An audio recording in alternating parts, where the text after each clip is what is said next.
Hi guys, welcome back to the Dennis and Jackie channel. How are you guys doing today? Well, you can't answer because you're watching, so sorry about that. So Dennis and I have done quite a bit of solo traveling both individually, so we thought what better way to combine all the tips and put them in a video on like what we like to do, what not to do when you are trying to plan a trip by yourself. To be fair, I've slightly cheating. I've gone on so many trips with my boys and friends. I haven't gone on too many solo trips, but I can still give great value and tips because I'm normally the organizer. Normally the one doing things and actually leaving people behind because they're too slow. You know, my favorite part about traveling solo is like just being able to like get up and go. Like you don't have to wait for like your friends to be free or like you can wake up whenever the hell you want. You're not on anyone else's schedule but your own. Yeah, and to add to that, you don't have to rely on anyone to send you money to pay for the trip that you pay for them. I'm normally the organizer when it comes to like big group trips, and I've had a few instances in the past where people have dropped out, people are not sending their deposits. People aren't serious, especially all my young people out there. Like I always feel like in your 20s, it's the time to do it. So we're going to give you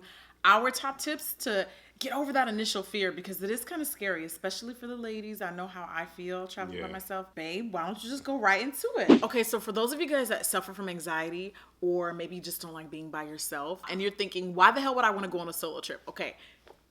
Here's the thing. You can't live in fear forever, sis. You have to get out of that, okay? There's a reason why we all have a fear of something. And if you were trying to break out of that, I think that my best advice would do like a mock trip.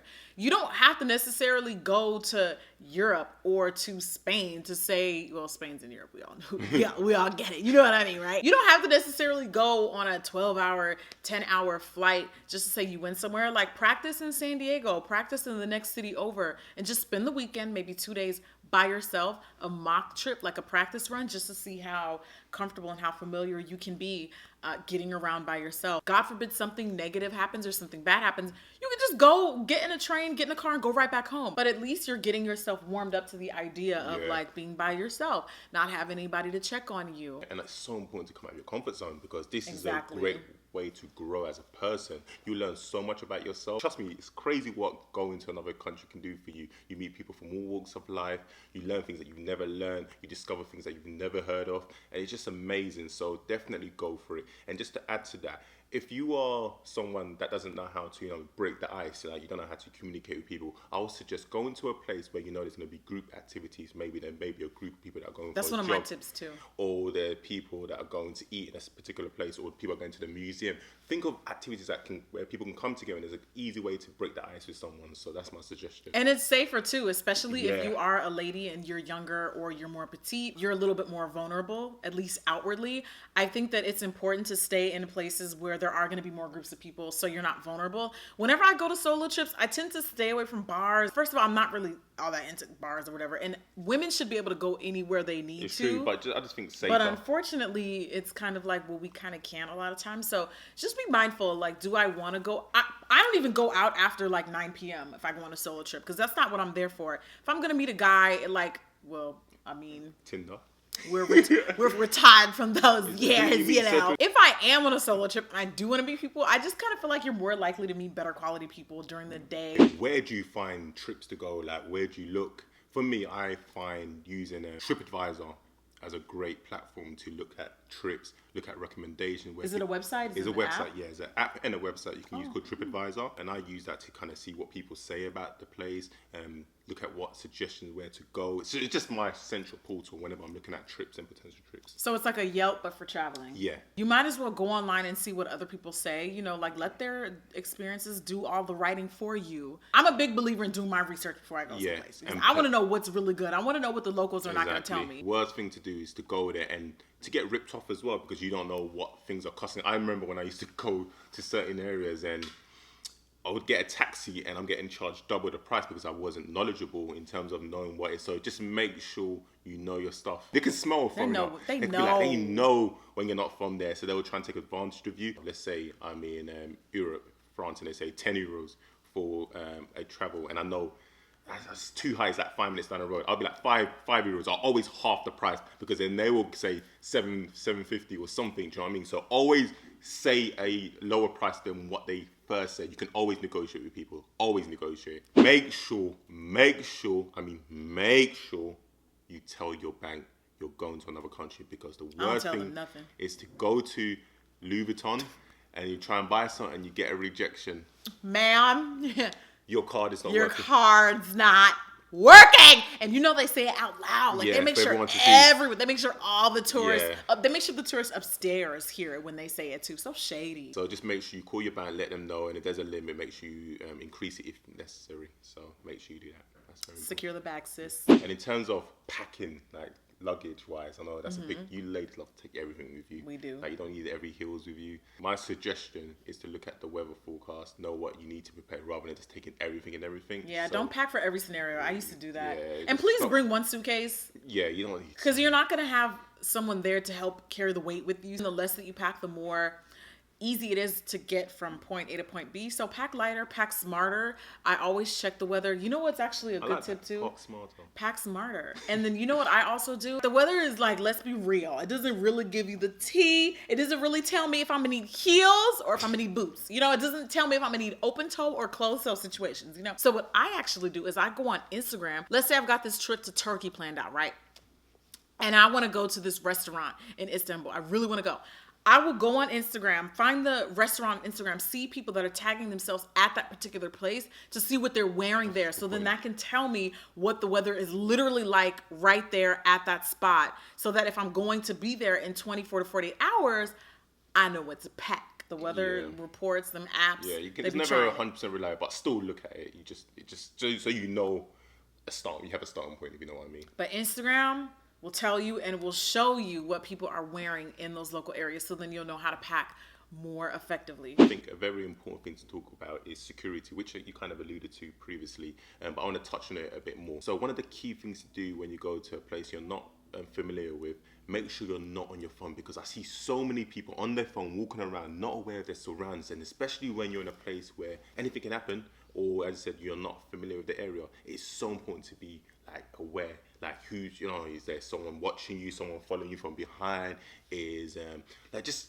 it's so, especially as a lady, like just be careful, because as I said, so many things are happening. There's pickpocketers and everything. I would suggest a zip pocket, which is just so secure. I thought that was like an app or something, a British app. Awareness, your clothing and your bag, just make sure it's secured. If you're wearing a backpack, make sure there's zips and you can actually tie it. No one can open it from behind. So just be very mindful. And leave your headphones at home. Yeah, man, you're on a trip. You don't need to be listening Fam. to music. You want exactly. That's actually even another good point. Imagine you've got headphones on and you're banging the music up loud, and there's something's happening around the corner. People are running away, and you don't know what's going on. Listen, so just, you know what I mean. Just avoid having to have your headphones on if you can. Where do you book like cheap deals? I use sites like Expedia or Booking.com to find cheap deals. It's amazing. It's easy to use. It's user friendly, Sure and is. it shows you the ratings. It's the cost, and as I said, I think it's the best. It's one of the best deals you can get online. And I also use Skyscanner. Skyscanner is amazing. What's that? It's basically like a central portal which tells you the prices for all the airlines. So if you want to book flights separately from your hotel, use Skyscanner because it gives you the lowest price possible, and it also does alerts. So if you say, obviously, can you give me alerts if the prices change, it can also send you that as well. So Turn check that up. out, skyscanner.com. So another thing that's very important is money.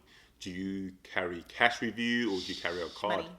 Yes, money. Shmoney. Yeah, so me personally, if you haven't heard of Revolut, you are sleeping. What on is them. that? I've never heard of it. People are sleeping on Revolut. Do you know it's the Well, most... apparently I've been knocked out for a while. Revolut is an international card. I think it's like less than $15 to get the card, and it literally allows you to use the card in any country around the world. You can withdraw money, and you can also send money from, for example, imagine I'm from the UK, obviously. I send money from You are? I send money from my UK bank account to the Revolut card, and it allows me to then take out money if I want to in the US. So if I'm in the States, I can take out money for the best rate. I don't have to worry about any additional charges or hidden charges. And even better, I can actually pay for things using the card. I don't have to worry about taking money. So for those that don't like carrying cash, you can actually use the card to pay for things when you're in a restaurant, when you're doing an event or doing an activity. It's just amazing. Like Revolut, I'm actually, honestly, I'm not getting paid to talk about them. Yes, he is. He lying. This is a sponsored best. video. It's not He tried to sneak it in. He ain't slick, y'all. I'm just kidding. So Revolut, make sure you check it out. You're gonna honestly thank me later on regarding Revolut. Yeah, he has it. I've never Revolut. used it. I kid you not. I've never used it, but he has it. Yeah, it's been very helpful whilst being out here in the States. So I definitely use that. And there's another one. You might not want to show him the card because yeah. he has your number. That's a very good point. Come for my money. Come for my money.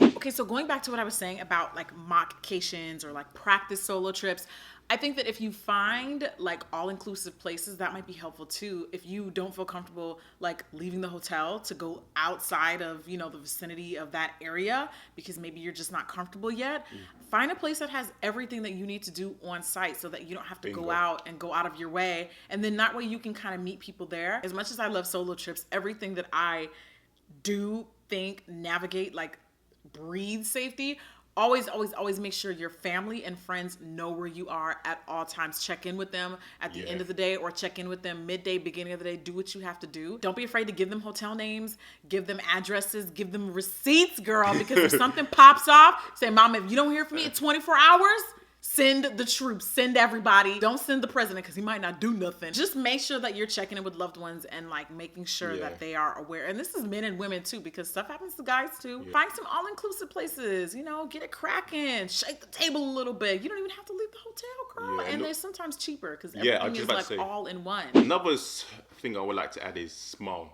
Like, you don't want to... I know, you have to be really... This doesn't apply to women. Yes and no, because obviously you don't want to be doing up in someone's grill, like that's a bit scary. However, you want to be welcoming. Like, if you want to meet other people, you don't want to come across as like, oh, don't talk to me. Just, you know what I mean? Just smile. But obviously, don't overdo it. Be very careful when people ask you questions, especially if it's a stranger and you're not too sure and they look a bit suspect. One of the things I always do, just give them a little bit, not too much. Be vague. Be very vague. Because be mysterious. If you act like, oh yeah, I'm coming here, I'm here by myself.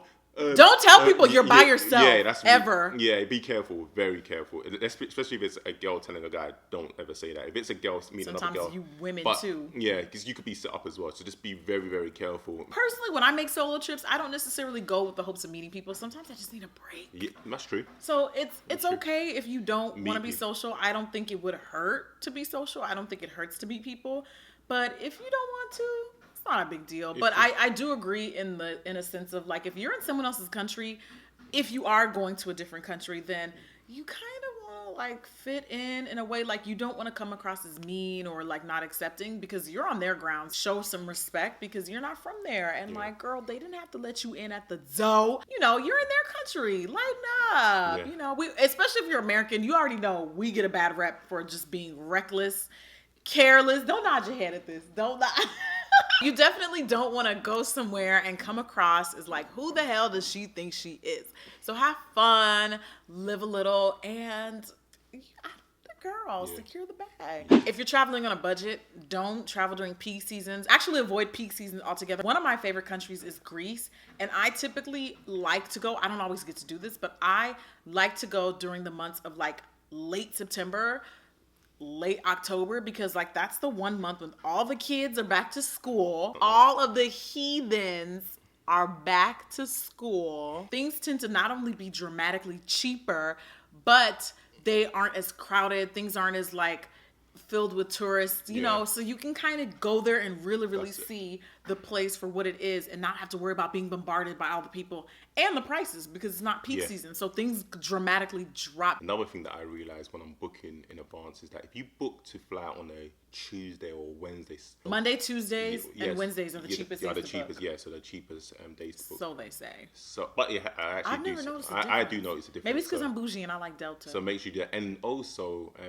I would suggest booking in advance. Obviously, it's hard if you're not too sure, but try and book as far away as possible because things are going to be much more cheaper. That's true. And actually, you'll be surprised. Register to like like the necessary airline websites, because they always send out discounts every so often. Like I've got so many deals. Like I remember once, well now they do it very often, like I can go to France or Paris for like literally £30 there, and then obviously £30 back. So yeah, £60 to go Paris. That's cheaper than going to Manchester. For those that know what I'm talking about, it's actually cheaper to go Paris than going Manchester or Liverpool in the UK. So it's crazy. So sign up to these mailing lists if you obviously don't mind getting emails from time to time, but it's definitely valuable if you want to save money. And join their mileage program. You can rack up the miles. Oh yeah. Start earning your free trips. I stay loyal to Delta, girl, because she be getting them miles, girl, and then she be getting them free flights, girl, and them free upgrades, girl, and them free wines, girl, and free peanuts, girl, and free snacks, girl. And also Amex, which I am a member of. So Amex, I get a lot of miles, and I've actually flown to a country for free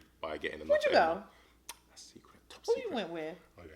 You know what? But anyway, let's end on that note. On that note, we're going to end by sharing our favourite place that we travelled solo. So, Baze, what's been some of your favourite place that you travelled solo? Well, you know Greece is number one. Greece is always going to be number one. First of all, because the prices is right, the weather's right. I like all the beachier places. I love Germany because Germany was so like... It just felt so historical. Like, I don't know, it just felt... I mean, I drove out. Like, I took a bus tour. I wasn't, like, in the city in Berlin. In Germany? Bye. No, but I like places where I can, like, learn stuff. Like, where I'm not seeing the same stuff that I can see in LA. You know, like, it just looks and feels different. And I tend to go to places that I can wear a bikini and a tank top. You know, I like letting it out a little bit. And for moi... Oh, you speak French now? Yes. Oh, okay. My favorite actually can... Oh, thank you. Yeah, we know. His favorite city is Paris. My favorite city is Paris, honestly. I love it for so many reasons. One, because it's close from London to Paris. Two, the people are actually down to earth, cool. We just have that connection, me and French people. And I actually studied French in school, for those that didn't know. I didn't do that great. I didn't get a great grade. I got a D. But I still managed to get it on the twat cat sank seat on the... Exactly. On that note, bonjour and je m'appelle Dennis. Do you know what that means? You've told me about 50 times, sir. Okay, wait. Let me tell you why I love the French. place. Okay. What? So, keep going. Okay, so the people, the food. Wait, you still talking about Paris? Yeah. We have retired this subject, sir. The people, the vibes, the clubs night. The clubs are dope. Hey, listen, I've had some good nights in Paris. Club scene's dope. And then yeah, I think that's it, really. We're going to wrap it up now because... Okay, you need to call you sir. Okay, so on that note, I hope you lot found our top tips or advice useful. And get out there and book a solo trip. What are you waiting for, sis? If you have that flight itinerary just waiting to be booked, we're here to tell you just do it. Just do it, right? Tell them, babes, just do it. She interrupted. You need it to be, honey. But as she said... Just do it. Just do it. What are you waiting for? Don't forget to subscribe. You actually ain't going nowhere until you subscribe. So if you haven't subscribed, you better push pause. What? Don't subscribe. They don't like us asking them. Yes, they do. No, they don't. They told me. They said they're gonna do it naturally because they love us. It's the couple haters out there, man. Don't let them block our blessings. No, what you gonna do is you gonna subscribe. You don't do what you want. You don't subscribe. Listen, don't listen to Jackie. Just do what you want to do. Thank you again for watching, and we'll see you guys next time. Take care. Bye.